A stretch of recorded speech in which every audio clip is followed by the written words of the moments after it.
Hello there. What a privilege and a wonderful opportunity to be able to speak to you about something very important.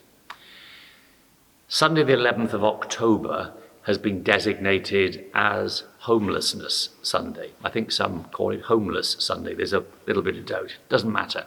Its message is what's important. We are currently experiencing what so many people on so many occasions have called unprecedented circumstances because of COVID-19. It's impacted on thousands and thousands of lives. It's brought, very sadly, great suffering to very many of those lives and to very many families. One of the problems, however, is that something like that can sometimes overshadow or help us even to forget that there are ongoing crises, if we can call them that, in the lives of many people. And homelessness is such a crisis.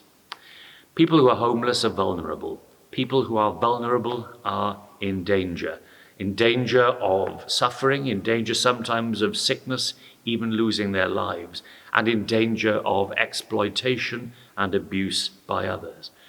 So Homelessness Sunday gives us the chance to focus on one particular group of people whose needs will not be gone tomorrow, but will be around for quite some time. Housing Justice Cymru seeks to bring the needs of such people to the attention of the wider public here in Wales, and I'm very pleased to be associated with that organisation. Having a home is far more than just having a roof over one's head. Having a home means having a degree of security, having a degree of knowing what life holds for us into the future. And it's so easy to take a home for granted.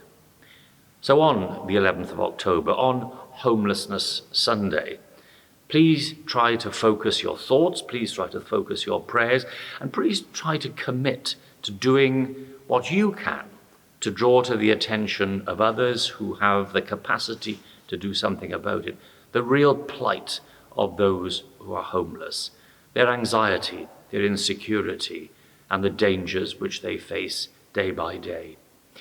You can go onto the website of Housing Justice Cymru, and there you will find all sorts of different ways in which you can support and help these people and hopefully alleviate some of their longer-term needs.